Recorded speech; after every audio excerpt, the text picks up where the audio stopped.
right, you guys got the midweek blues. You're like, I'm halfway through the week. It's Wednesday. You're making a face over there. Did you just remember something? Yep, I remembered that it's midway through the week. Yeah, it's the 15th. Yep, and it's 7-1-5. also Wednesday. Wednesday, yeah. Oh, I got you covered. Don't sweat it. Oh, I just came up with something. Oh, okay. Look at the show notes, hippie. Well, welcome back to Student of the Gun Radio. I am still your host, Professor Paul Markle, coming to you from the Glass Case of Emotion Studios, which is located at Student of the Gun University in sunny Biloxi, Mississippi. You're like, really, Mississippi? I never even thought about that as a real state. I thought it was just a river. Like if you're like me, if you have Yankee relatives who live way up north, they couldn't even find Mississippi on a map hardly. And my northern relatives are still bewildered that I live down here. They think that Mississippi is like the Mississippi Burning movie, that's the whole state. Like it's 1963 and there are Klan meetings and people hanging from trees and stuff. And I try to tell them that that's not really the case. But I digress. You want to know an interesting experience I had today, Jared, buying your Monster there? Yes. All right, so I go into the store. And no, they don't sponsor us. But yeah, no, they don't sponsor us. They should, though. So I go into the store, and I grab one of the zero-calorie Monsters, because I know you like to have those when you're doing the show. And I walk up to the counter with two of them, and the guy behind the counter says, he goes, you can save 25 cents off each of those if you grab the flyer. Of course, there's a coupon flyer rack of them by the front door. And so it's like, oh, okay, fine. So I walk over and I grab the flyer and I walk up to the counter and he says, oh, well, listen to this, Jared. He says, well, you got to have one for each. I'm like, okay. So I put the cans on the counter and I set the one flyer down and I turn around to walk 10 feet to get the second flyer. And before I can get up to the counter, this not little old lady, but a woman who's probably like in her late 50s or something, and she's got a bunch of little grandkids. She comes walking up there, blowing up there with her little basket. She throws her basket on the cart, and this is like a dollar store counter. There's not much room on it, you know. Throws her cart up there and starts unloading her grocery stuff onto the counter, and is like pushing my Monster drinks aside to unload her stuff. And so I'm just standing there staring at her like, wow, are you in a hurry here, or what are we doing? She was totally oblivious that I was standing there. She's a little old lady. Yeah. She wasn't that old. I mean, she wasn't like 70s. She was like maybe 58 or something. Oh. But old enough to know better. So the guy looks at me and he says, he picks up the cans and he says, oh, okay. He takes his little X-Acto knife or whatever, and his box cutter, and he cuts the coupons out, the 25 cent off coupons. And he looks at me and says this, I have to ring each one up separately. It's like, what? It must be new. So, have you seen that dude there before? No. Yeah, it's right. So I pay him for the first drink. He gives me the change back. Then and he rings up the second one. So in order to save 50 cents total, I had to stand at the counter playing the coupon clippy game for like 5 minutes. In the future, I think I'm just going to go ahead and pay the 50 cents, the quarter each. That's okay. Have you never been? I don't need the savings. Have you ever been behind a couponer at Walmart? I try. Or Target or something? No, if there's more than one person in line at Walmart or Target, I go somewhere Well, usually else. the couponer is the only person in line, and there's a reason for that, because everybody else already left. Mm. However, I was behind a coupon lady one time, and she had a basket full of groceries. It was loaded full, and I think it started out at like $180, and she only had to pay like $22 for her groceries. What? Yeah, I was like, you're going to make me a couponer. Well, you know who plays your mom plays the reverse slot machine game at Winn-Dixie with the Winn-Dixie discount card, because you know they ring it all up, and usually they swipe your preferred customer card first, and then it takes it off. Well, what your mom does is she has them ring it all up, then she hands the card, they swipe the card, and it goes, and it deducts all of the savings, and then you get it. So it's kind of like a reverse slot machine. You're like, go baby, go baby, go. She's pretty good about that.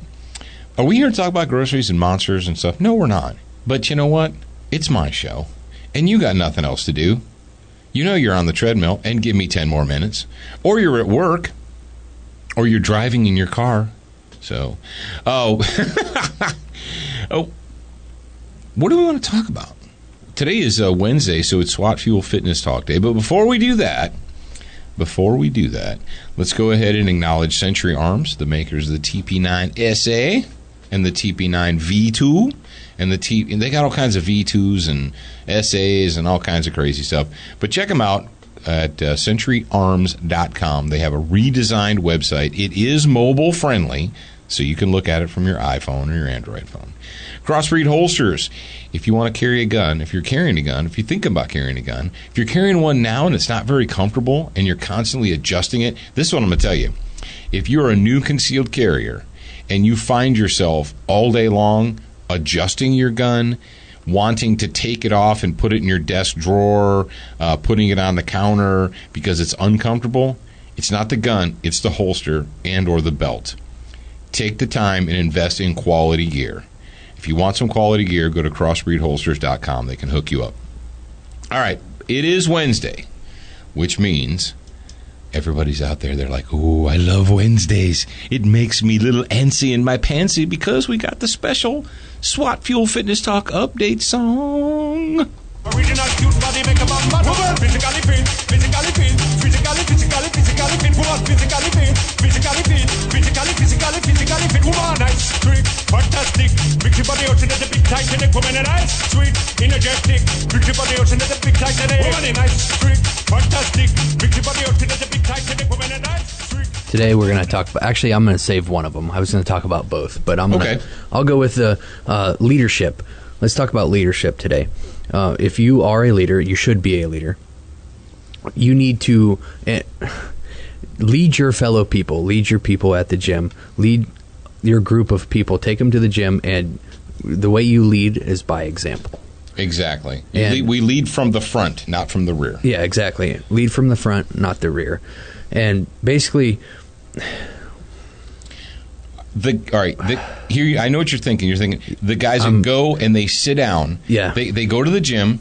They're at the gym, and then they're at the fitness, whatever, the dojo, and they come, they show up, and they sit down. Did you know exactly what I was envisioning? Yeah. You were probably envisioning the exact same instance that I was. So you walk in and you're like, okay, I'm here now. Why are you guys just sitting around? What are you waiting for? And I'll tell you what they're waiting for, Jared. And I know this. Leader. They're waiting for leadership. Yep. We're talking about fitness here in the small microcosm of our world, but it translates to our whole society. These guys, they might even know, or girls or whatever, they might know what they should do, but what are they waiting for? Somebody to tell them to do it.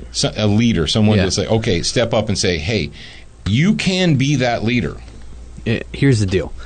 This is when I've had a couple times where I walk in the gym, and me as myself, I'm a self-starter. I go in the gym. I already have a plan of what I want to do, and I go in there and I start doing it. Some people that I've seen, they sit there, like Dad said, and they wait for somebody to tell them what to do. And from my experiences, the majority of the people that go to the gym and they sit there and wait for somebody are people that don't know what to do. They don't know how to work out. They don't know how to do a kettlebell exercise. They don't know how to punch the bag by themselves. They don't know what to do. So if you are one of the people that knows what to do, and you've got people in your life that you see, maybe not even at the gym, like at work. And now at work, you should know what to do, because that's just, why do you have a job? Well, you should, but it's not always the case. So if you're the leader, and you should be, if you're listening to Student of the Gun Radio, you should be a leader. Help those people out. Tell them what to do. Give them something to do, and make sure they retain it, so that way when you're not there anymore, they can come in the next time to the gym or the next time to work, and they can just start doing what they need to do. And you don't have to do like the entire program in a day. It could be one thing. Seriously, and it's probably better if it's just one thing. You say, I'm going to show you this one thing today. Whatever it happens to be. A stretch, a warm up, or whatever. It could be just, all right, let's like something that John Saylor used to get us doing. He said, he goes, I actually want you to warm up before you stretch. And we're like, oh, isn't that the opposite? No, it's actually not. And give them that one thing, that one nugget to take with them. Because, sometimes it gets to be like, if you do this professionally or if you've done it for a long time, you're like, well, it's easy. Everybody understands it. Well, actually, it's not. A lot of people are intimidated. People are intimidated by the gym. They're intimidated by the dojo. They're intimidated by the ludus, whatever you want to call it, the House of Pain. They really are. They're intimidated by that. And if you give them that one thing, that one opportunity for success, is what you're doing. You're leading them to success. And they get that. They can hold on to it. That's something that's real. That's something that's tangible that you brought them to. You led them to the water and you let them drink. And then they leave and they're like, oh, I can do that. But be the leader. That's what I would say. Take the time. If you're a member, like I said, of a fitness club, a dojo, a ludus, whatever you call that place where you go to sweat, step up, be the leader. Because I guarantee you're going to see at least one person who's kind of hanging back and not really participating. I'll hit on it a little bit. I wasn't going to talk much about it today, but I'm going to set it up for next week. Next week, I'm going to talk about isolation workouts and why they are not the way to go. If you want weight loss, even if you want to get more lean, then isolation workouts don't work for you. And I'll tell you why next week. Okay. All right, well, that is your SWAT Fuel Fitness Talk update for this week. Thank you, King Julian, for helping us move it. And don't forget to use the promo code SOTG2015 when you go to SWATfuel.com. And you want to do it. We've got two really serious, detailed stories coming up here. We've got audio clips, and we've got one of our favorite themes. And when I get into these two stories, I'm going to go waist deep in them. So that's a new term, waist deep. I was thinking something else, but You're thinking I was going to say go to the Cleveland show, like in Cheesy Charlie's when you go into the ball pit. But what I know when I get into this subject that I'm going to dive in and I'm going to go waist deep, and I don't want to get too far into it, but. All right, Jared, I'll tell you what. You just go ahead and you cue Kurt's favorite song up here, and I'm going to go ahead and get waist deep in this sucker. You're going to get waist deep in it? Yeah, I'm going to have to. Tiptoe through the window, by the window, that is where I'll be. Come tiptoe through the tulips with me. Oh, thank you, Tiny Tim. You're welcome, Kurt. Yeah, you beat me to it.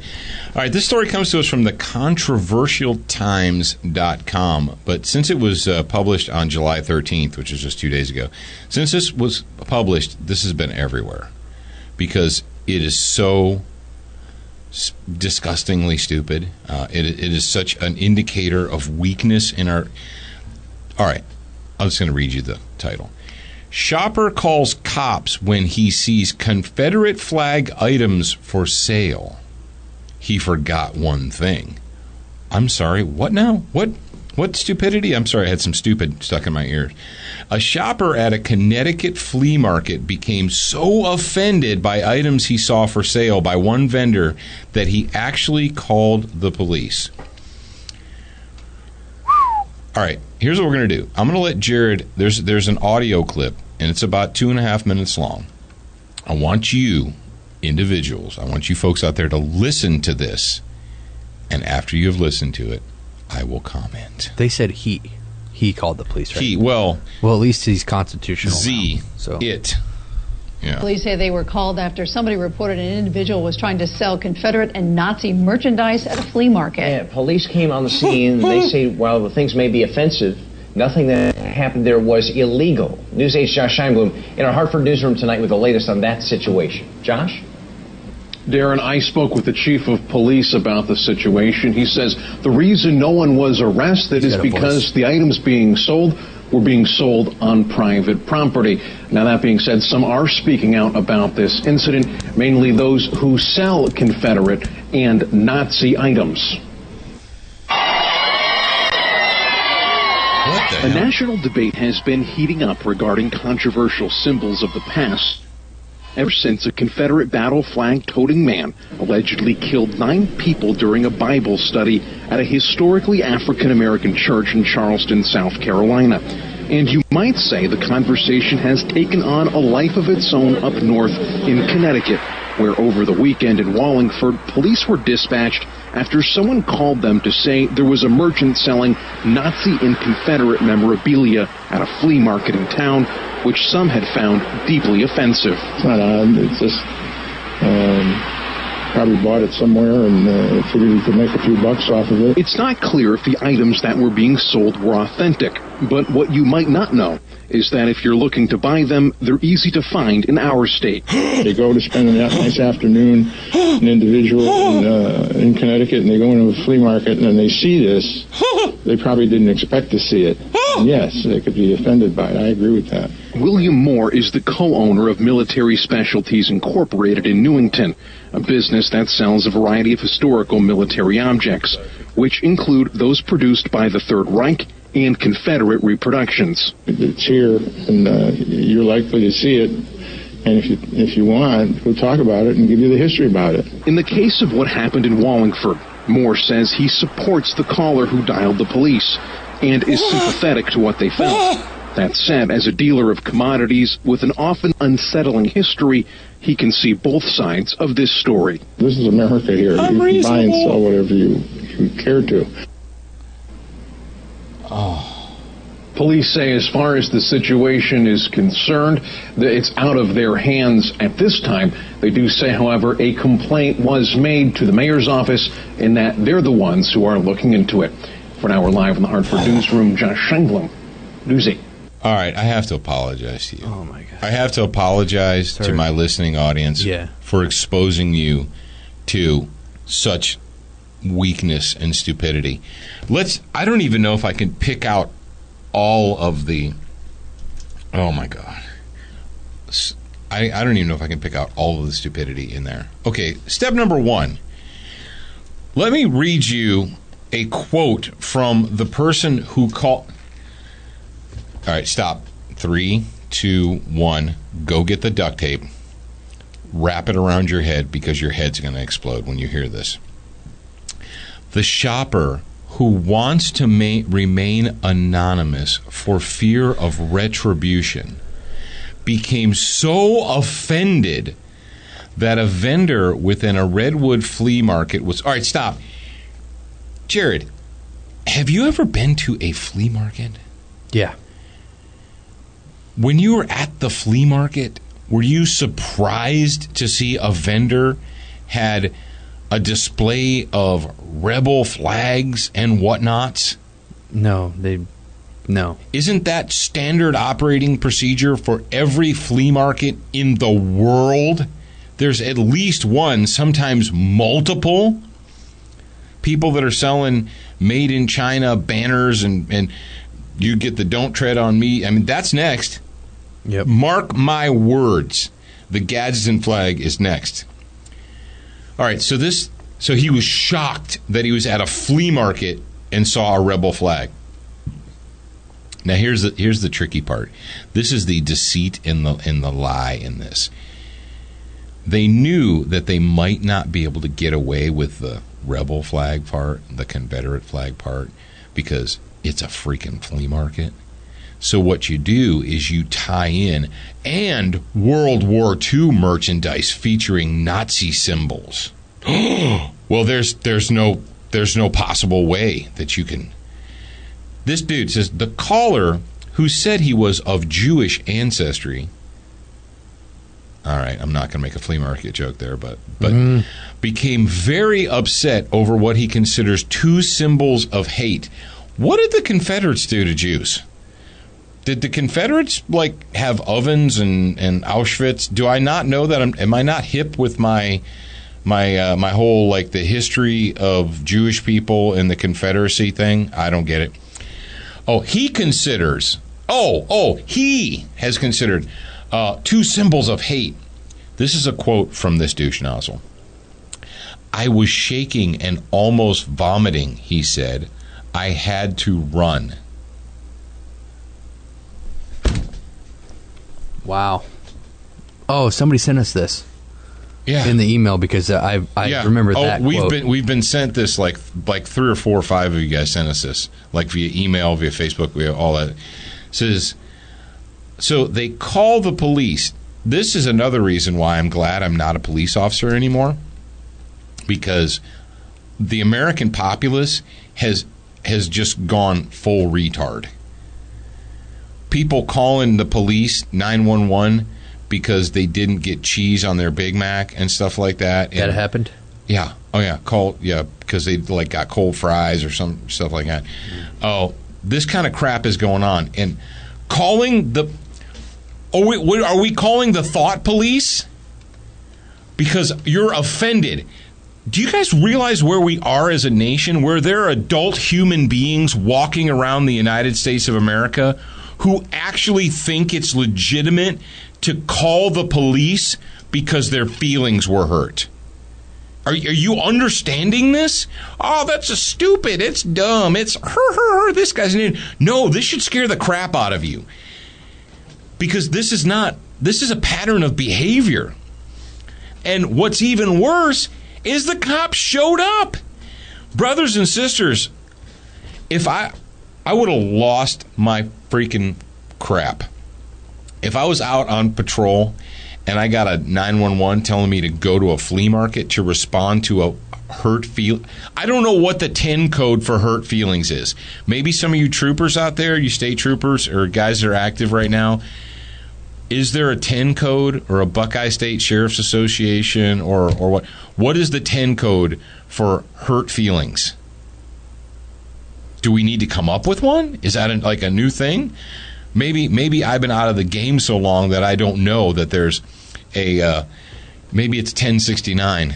I could see Dad. He's sitting in his cruiser and he gets the call. And they say 1069, go to this hurt feelings call, and I can see Dad. Rampage! You want to see what part of Rampage don't you understand, Lana? Yep. What part of Rampage don't you? Here we go. And so the chief of police actually. Okay, I know a lot of chiefs of police are administrators and they don't do like work. I have actually worked. What? That's funny. I've actually worked for police chiefs that were actually what they would call working chiefs. They would go out in cruisers and they would go out amongst the community. But I've also been to places where the chief, got in at 9 a.m., brewed his coffee, sat at his desk, went to lunch, came back, sat at his desk, and left for the day. And that was his deal. I understand administrators have, don't write me letters. But this chief, and I don't know what his job is, but this dude actually took the valuable time out of his day to address this situation. What the hell is going on in Wallingford, Connecticut that the chief of police, apparently there aren't any like murders and rapes and robberies and car thefts and unsolved homicides. Somebody in D.C. has his balls in their hand and they're squeezing. And he doesn't want them to pop, so he's going to do whatever he needs to do to jump on the Confederate flag bandwagon. That's the thing is what we've got right now, and I didn't mean to go this way, but with police departments, you got police departments that are addicted to federal money, to grant money, like crack addicts, like heroin addicts. When I was a cop, and I was explaining this to Zach yesterday about traffic enforcement, they're constantly being bombarded. Agencies are being bombarded with these grants. Special grant this, special grant that, blah, blah, blah. And they're like, oh, we have all this. And the feds, they go out to the police departments, and we have umpteen $1 million available in grant money, and we'd like to give you some of it. And you're like, and of course you're a chief of police, and you're like, yeah, I want to get in on some of that free money, right? That's money I didn't have to budget for. Heck yeah! And then they hand you a piece of paper, or they send you a memo that says, okay, In order to qualify for this grant money, you have to do the following. And your agency has to be of a certain makeup. So they're like, we're going to dangle all this free money out in front of you. And Jared kind of hit the nail on the head right here about don't ever let us catch you being not politically correct.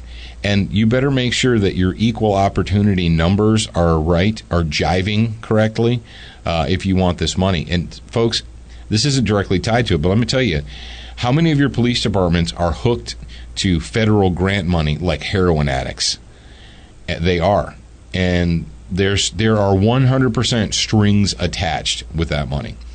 But there's I'm not even going to talk anymore about this. Here's the deal. Bottom line, it's Connecticut. Okay. Number 2, it says a Confederate flag toting killer, blah, blah, blah. And we talked about this yesterday about how the media is just creaming in their collective underdrawers over the fact that they've got a white racist that they can tout out every time they want to pimp a story now. How do you get so weak? I don't even know. I don't even know what to say to you folks, but this weakness is just, the weakness offends me. You want to know what offends me? Your weakness. Whew. All right, let's move on. Now this one is gonna don't put the duct tape away. If you put it away, you're wrong. You better go ahead and get it back out, because this next story is gonna probably, if you're not up on the roof yet, you lock the second story windows, because you're gonna want to jump off the roof. Before we do that, though, let's talk about some fun stuff. Let's talk about our friends at Brownells at Brownells.com and the fact that they're making magazines and all kinds of stuff. I'm telling you, listen to me. Listen to the sound of my voice. I just fell asleep. If you do not have an adequate number of magazines, if you have the gun and the magazine that came with it, that's great. It's your life. But I'm going to tell you this. As soon as it comes closer to national election time, you're going to see shortages again. You're going to see panic buying again. And if you don't want to spend $50 for an AR-15 magazine in 6 months, get it now. I'm not telling you to mortgage your house, but I'm telling you that if you don't have an amount of hardware that makes you feel comfortable, this is the time to get it. In the summer, when all of your friends and family are out boating and camping and vacationing at Disney World and nobody's buying gun stuff, this is the time to buy it. And you can buy it from Brownells.com. Duracoat, they're buddies of ours. They make awesome products. Well, they make fantastic products. You got an ugly gun, you got a gun that is not what it used to be, and you want to make it look pretty? Go to Duracoat. Check those guys out. Lauer Custom Weaponry, our buddy Steve Lauer owns that company. And he is the founder, CEO, main dude at Duracoat. Check those guys out. Check out the Can technology. Check out DuraBlue. Yes, DuraBlue. And it's that easy. And all of our sponsors, if you would, if you're feeling benevolent, pop into their Facebook pages and say, hey, thanks for sponsoring Student of the Gun. They really appreciate that. Oh, Jared, did you see what I dug up for you there? Yep. All right. Indeed I did. You go ahead and just drum me in there, brother. Sounds like you have mental problems, man. Yeah, you got mental problems, man. Yeah, it really does. Man. Yeah, sounds like you have mental problems, man. Well, according to a recent study, apparently if you're a gun owner or you want to be a gun owner, you have mental problems.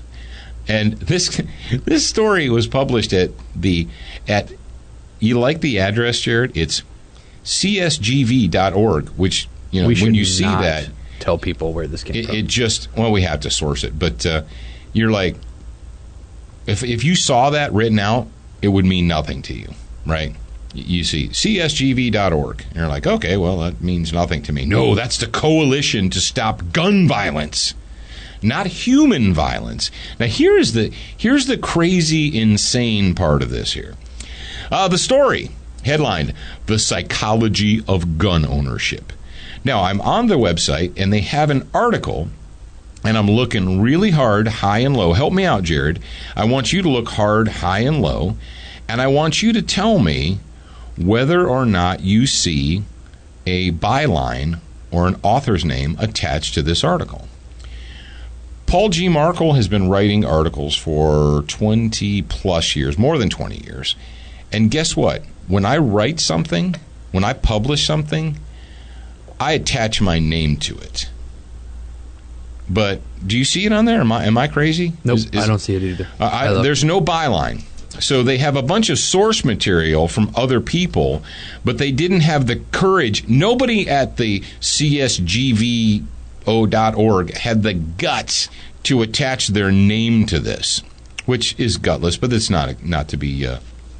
that's not really a surprise.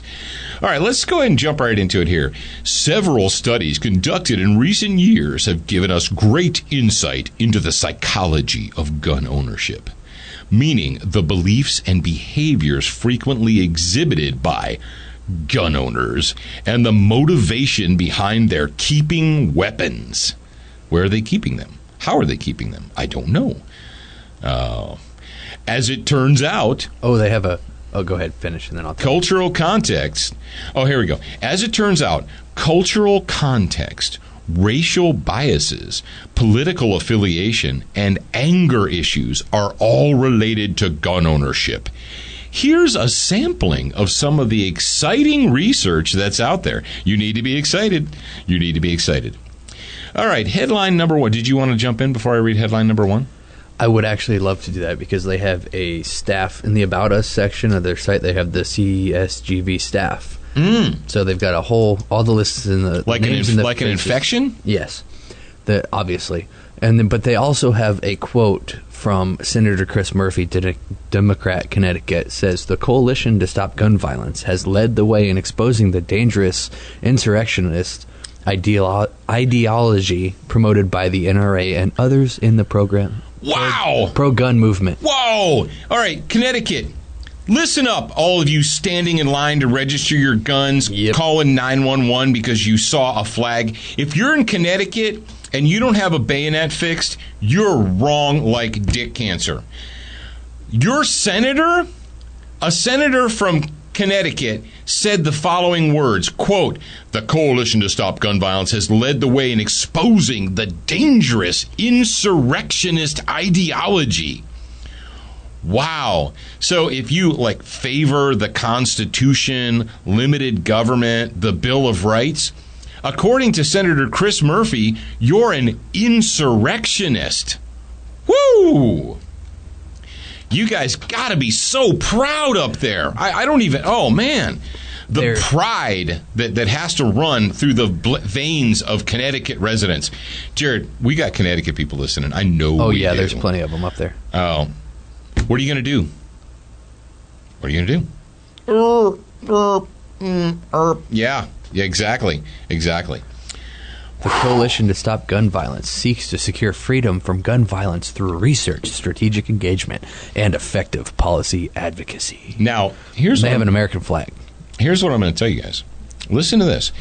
So, just the title alone is gun violence, which means to indicate that a firearm in and of itself is violent and causes violence. We don't ever hold... Now, check out the mind of the liberal progressive left. You don't hold human beings responsible for their behavior.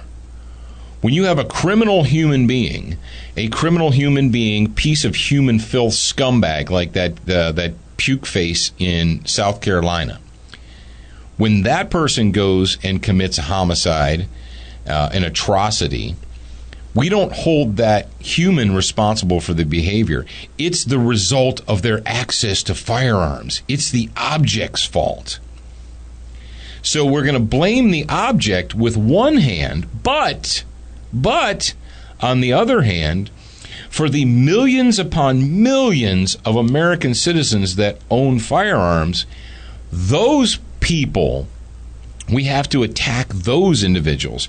So we can't hold, if you learn nothing else from this, if you take nothing else away from this, we can't hold criminals, psychopaths, and scumbags and thugs, they can't be held responsible for their behavior because it all stems from a bad childhood and access to guns. Unless you're a gun owner who has never committed a crime and who is law-abiding and who jumped through the numerous hoops to purchase and possess that object. All right, paragraph number 1. Those who own guns tend to be part of a, quote, social gun culture. In a 2015 study, Bindu Kalisan, an assistant professor of epidemiology. He's an assistant professor of epidemiology at Columbia University, found, so this is like a fact now, found that there is a strong association between exposure to the social gun culture and gun ownership. According to Dr. Kalisan's research, the average gun-owning America,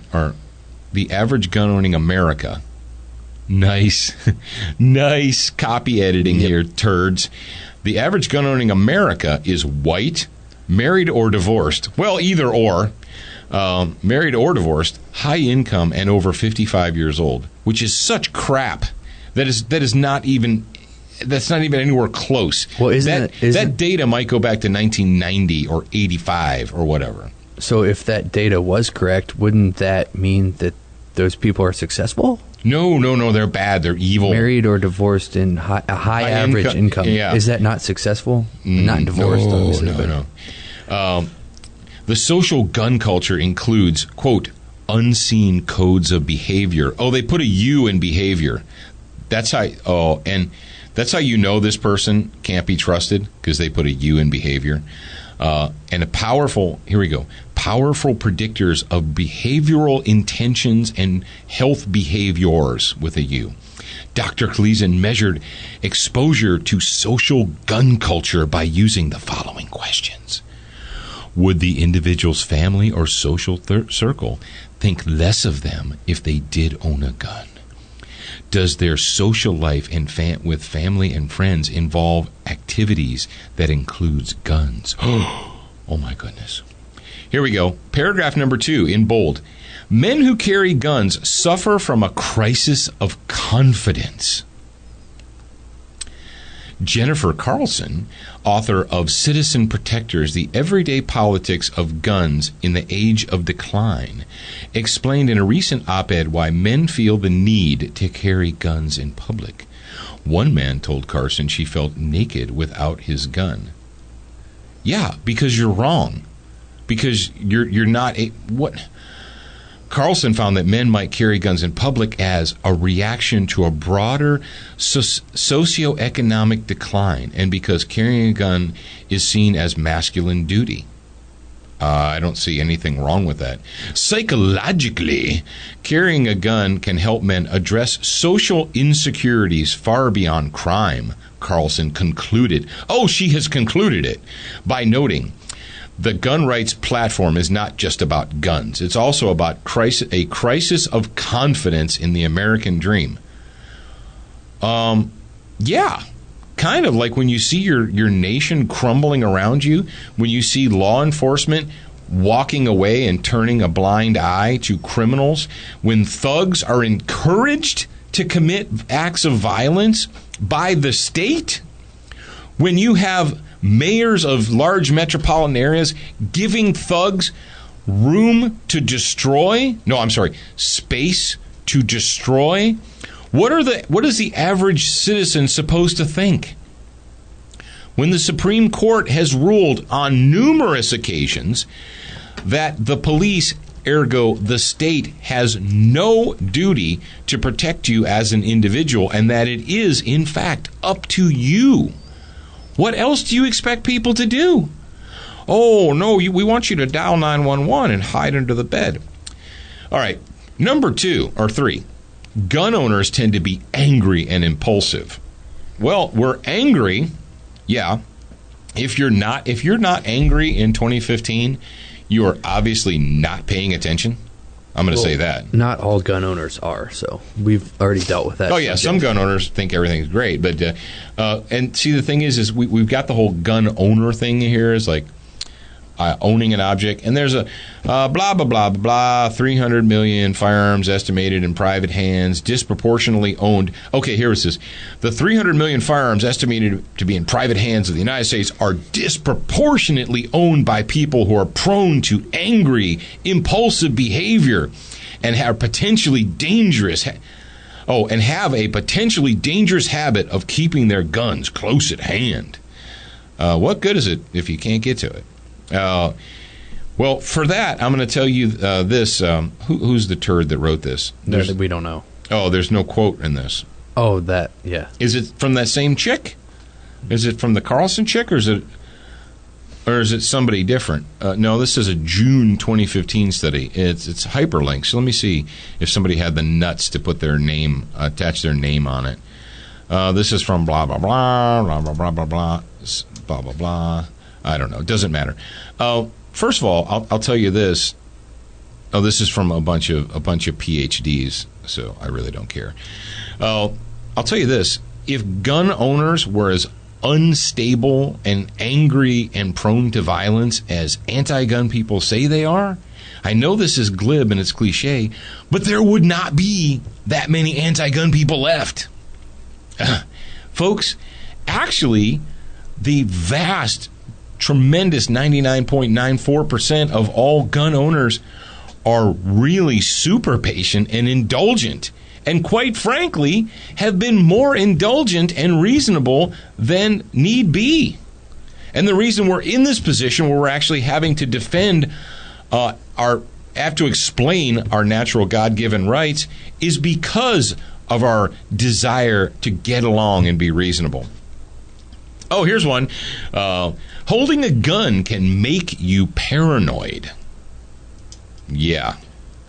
Here, all of you... so all the operators in the military have mental problems. Oh, everyone.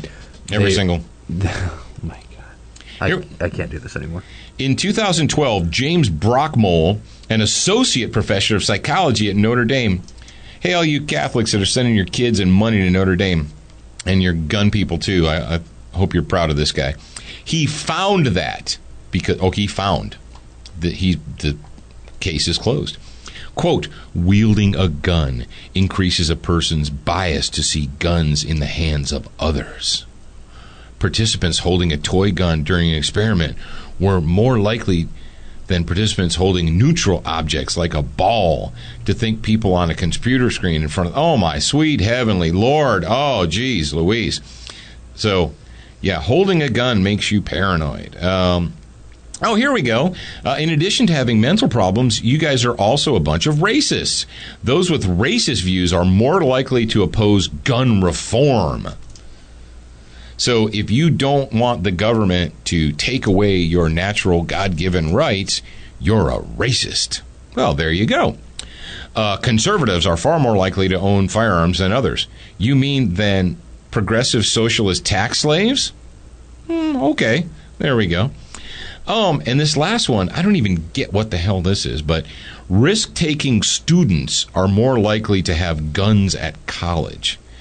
Oh, here we go. Going all the way back to a September 2002 Harvard study by Matthew Miller, David Henway, blah, blah, blah, blah, blah, found that gun-owning college students are more likely than their unarmed counterparts to drink frequently and excessively, and when inebriated, engage in activities. What the crap is that? That is such a load of horse crap. I don't even know. Folks, you're like, well, Paul, and here's the deal. This went out to the enemy. This is like an enemy blog here, and there's dozens. I don't know if there's a couple dozen comments. This actually was published on. Well, it doesn't even say when the hell it was published, so it's got no author in it. But the comments started to pour in on July 13th. So I guess here we go. Lisa Patillo says, no one but the military should have guns. That's right, Lisa. Only the government should possess arms because they can be trusted. I think open and concealed carry are insane. The extent of paranoia and serious hostility and aggression is beyond blah, blah, blah, blah, blah. The Second Amendment does not guarantee any of this. Private citizens should not be allowed to own semi-automatic weapons. Oh, my God. The gun culture is, you guys can read this crap for yourselves. I'll put it up there. I'm going to give you a few quick bullet points on this. Number one, no author credit. That's cowardly. This is designed to stigmatize gun ownership and the people who are independent and free thinkers and not tax slaves. So if you're an independent thinker, if you believe in the Bill of Rights, if you believe in liberty, in individual liberty, not groupthink, you are a bad person. Now, and you're like, well, this is stupid, Paul. It's a bunch of crap. I know it's crap. You know it's crap, and it's meaningless. This is what I'm going to tell you. When something like this becomes, quote-unquote, published, other left-wing news outlets, blogs and news sources and so forth, they will use this article as source material as if the argument has been settled. As time goes by, this whack job article here will be listed and referenced as though it were legitimate source material for further and future articles. Mark my words. That is why they do that. That's why they put these things out there. You and I both know that it's propaganda and it's crap. But they're not targeting you and I. They're targeting your Aunt Susie, okay, and your coworker Jim, who's a reasonable guy. That's who they're targeting here. All right. Well, that's it. That's it for the day. Before we go, I want to thank our friends at Frog Lube. Frog Lube, it's green, and it just works. Check them out at froglube.com. And, of course, our friends at Velocity Triggers.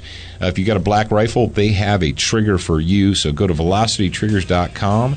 Check those guys out. And thank you for joining us for a middle-of-the-week presentation of Student of the Gun Radio. Remember, ladies and gentlemen and children of all ages, if you're curious about any of these stories, you can always go to studentofthegunradio.com, and you can source the material so you can share it with your friends, all the disbelievers. And make sure that you check out the Student of the Gun blog, because this week, as a matter of fact, as you're hearing this, there's going to be an article up there called Weakness, the number one plague in America. And it kind of plays right 100% in with what we just talked about today. So congratulations, and you're welcome. All right, folks, remember, you're a beginner once, but you should indeed be a what? A student for life.